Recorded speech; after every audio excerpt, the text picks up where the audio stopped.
modernong panahon, marami sa atin ngayon ang umaasa sa mga social media at messaging apps tulad ng Messenger, Telegram at WhatsApp para sa mga komunikasyon at informations.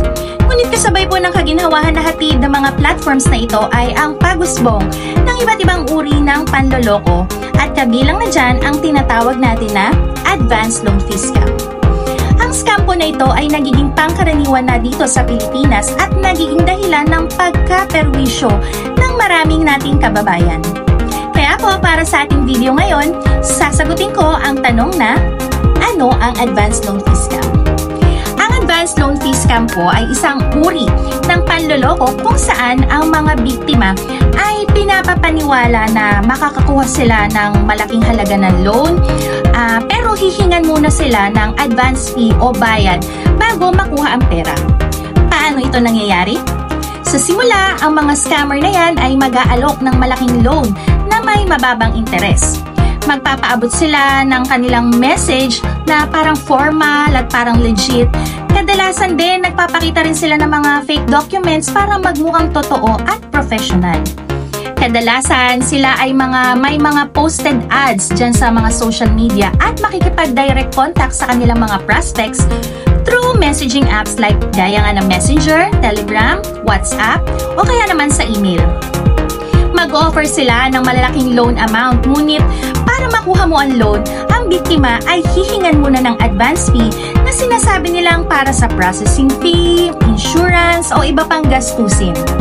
Ang halaga na fee na kanilang hinihingi ay maring maliit lang sa umpisa, ngunit sa kalaunan at kadalasan ng kanilang paghingi ay umaabot ng libo-libong piso, minsan pa nga daang libong piso. Matapos magbayad ng advance fee, ang mga scammer ay magbibigay ng kung ano-anong dahilan kung bakit hindi mai-release ang iyong pera at kinakailangan na magbayad ng paulit-ulit para lang makuha ito. Mangangako sila na ang lahat ng nailabas na pera ninyo o ng biktima ay maibabalik din kapag na-release na di umano ang inyong loan. Pero kadalasan, bago makahalata yung mga biktima na na-scam na sila, ay malaki na yung nailalabas na pera. Pero wala pa rin naman sila nakukuha ng loan.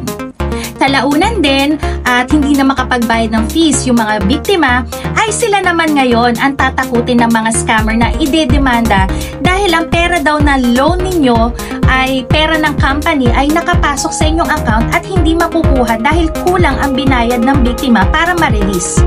Iba't ibang pananakot at panggigipit ang kanilang ginagawa para lang maipilit pa rin nilang magbayad ang mga biktima nila. Narito po ang ilang mga red flags na dapat bantayan para malaman kung isang scam ang nag-aalok ng pautang. Una, too good to be true offers. Kung ang alok ay sobrang ganda, tulad ng napakababang interes o malaking halaga ng loan o kaya guaranteed approval, mag-ingat na po kayo agad. Pangalawa, advance fee requirement. Yung mga lehitimong lending institutions po ay hindi humihingi ng advance fee.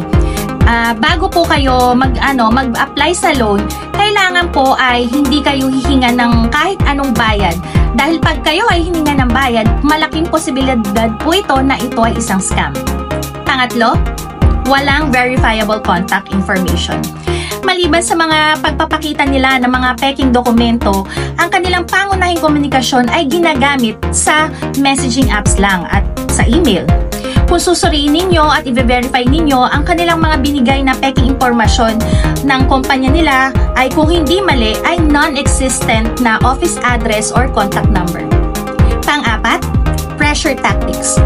Kung ang nag-aalok ng loan ay nagmamadali at pinipilit ka magdesisyon agad-agad, ito ay isang senyales na maaaring scam ito. Ang mga lehitimong kumpanya ay hindi nagmamadali at nagbibigay ng sapat na panahon para mag-isip ang aplikante ng loan. Panglima, hindi professional na komunikasyon. Ang mga scammer ay kadalasang gumagamit ng hindi professional na email address, madalas maling grammar at spelling sa kanilang mga komunikasyon. Panghuli, hinihingi ang personal na informations ninyo. Para makapag-loan na ipapasubmit nila ang mga personal details nyo, lalo na ang mga IDs at kalaunan ay gagamitin panakot kapag hindi nakapagbigay ng pera. May posibilidad din na magamit ang mga informations sa identity theft. So ayun na nga, paano makakaiwas sa scam na ito? Una, maging mapanuri. Huwag agad-agad maniwala sa mga alok ng loans, lalo na kung ito ay masyadong maganda para maging totoo. Mag-research at alamin kung lehitimo ang kumpanya o individual na nag-aalok ng pautang. Pangalawa, huwag magbayad ng advance fee.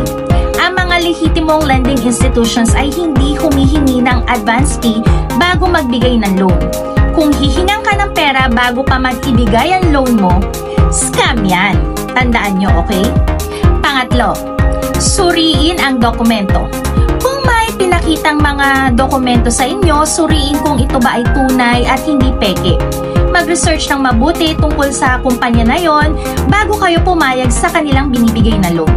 Makipag-ugnayan din po kayo sa mga opisyal na ahensya upang kumpirmahin ang pagiging legit ng company na yon. Mag-ingat po kayo sa pagbibigay ng inyong mga personal informations at huwag basta-basta magbigay ng mga mahalagang detalye sa inyo katulad ng address, phone number, bank details, ID at syempre yung pirma nyo.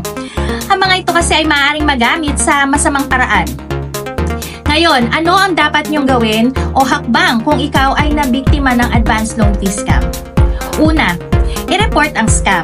I-report agad ang insidente sa pulis o kaya sa NBI and maaari ding ipaalam ito sa Bangko Sentral ng Pilipinas at National Privacy Commission. Pangalawa, makipag-ugnayan sa bangko ninyo. Kung kayo ay nagbigay ng bank details ninyo, ipaalam agad ito sa inyong bangko upang maiwasan ang posibleng mas malaking problema sa hinaharap. Pangatlo, maging aktibo sa pagbabahagi ng impormasyon. Ibahagi ninyo ang naging karanasan ninyo sa iba upang sila rin ay maging alerto at makaiwas sa ganitong uri ng mga scam. Tandaan, ang seguridad ng ating pinaghirapang pera ay nasa ating mga kamay. Mag-ingat at maging alerto sa mga ganitong uri ng panloloko. Sa pamamagitan ng pagbabahagi ng impormasyong ito, inaasahan namin na mas maraming Pilipino ang magiging maingat at mapagmatsyag sa mga ganitong uri ng panloloko. Sana po ay may naibahagi ako sa inyong panibagong kaalaman upang makaiwas sa mga scam.